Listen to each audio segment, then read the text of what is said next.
सखर बेरास में हलंदड़ कम दौरान डिनल बंद टुटी पियो जंहिं बाद बेराज जा समूरा गेट खोले पानी डाउन स्ट्रीम में छॾियो वियो आहे। अवां खे ख़बर ॾियूं पिया सखर बेरास में हलंदड़ कम दौरान डिनल बंद टुटी पियो आहे जंहिं बाद बेराज जा समूरा गेट खोले पानी डाउन स्ट्रीम में छॾियो वियो आहे। बेराज इंतज़ामिया मूजिब गेट नंबर 24 खां 44 डिनल बंद टुटण सबबि बेराज जो हलंदड़ कम रुकिजी वियो आहे। 20 गेटनि ते लॻायल बंद टुटण सबबि मशीनरी खे जुज़वी नुक़सान पहुतो। बंद ॿधण लाइ कोशिशूं जारी आहिनि। बंद टुटण सबबि सखर बेराज जे समूरनि बाहुनि खे पाणी ॾियण जो सिलसिलो घटिजी वियो आहे। अवां खे ख़बर ॾियूं पिया सखर बेराज में हलंदड़ कम दौरान डिनल बंद टुटी पियो आहे जंहिं बाद बेराज जा समूरा गेट खोले पाणी डाउन स्ट्रीम में छॾियो वियो आहे। बेराज इंतज़ामिया मूजिब गेट नंबर 24 खां 44 ताईं डिनल बंद टुटण सबबि बेराज जो हलंदड़ कम रुकिजी वियो। 20 गेटनि ते लॻायल बंद टुटण सबबि मशीनरी खे जुज़वी नुक़सान पहुतो आहे। बंद ॿधण लाइ कोशिशूं जारी आहिनि। बंद टुटण सबबि सखर बेराज जे समूरनि बाहुनि खे पाणी ॾियण जो सिलसिलो घटिजी वियो।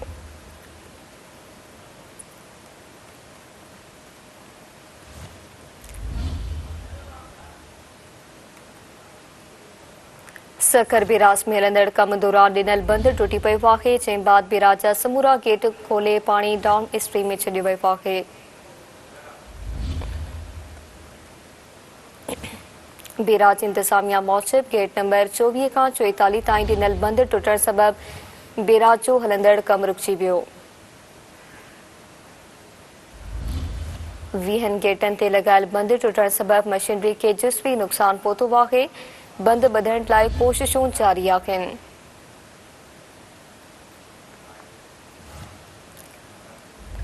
बंद टुटण सबबि सखर बेराज जे समूरनि बाहुनि खे पाणी ॾियण जो सिलसिलो घटिजी वियो।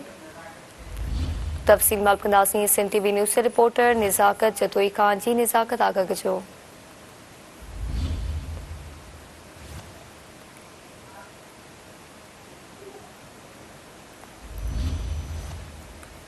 जी निज़ाकत आगाह कजो कहिड़ा अपडेट्स आहिनि? जी सखर बेराज में हलंदड़ कम दौरान गुज़िरियल राति डिनल जेको बंद हो उहो टुटी पियो आहे। सखर बेराज जा समूरा गेट जेके आहिनि उहे खोलिया विया आहिनि। पाणी खे डाउन स्ट्रीम में छॾियो वियो आहे जंहिंजे करे केतिरनि ई वाहन में जेको पाणी वारो सिस्टम आहे उहो सख़्तु मुतासिर थियो आहे। इन वजह सां ॿुधाईंदो त गुज़िरियल राति गेट नंबर 24 खां 44 ताईं डिनल जेको बंदि आहे उहो अचानक टुटी पियो जंहिं सखर बेराज जे दरवाज़नि ते हलंदड़ कमु मुकमल तौरु बंदि थी वियो आहे।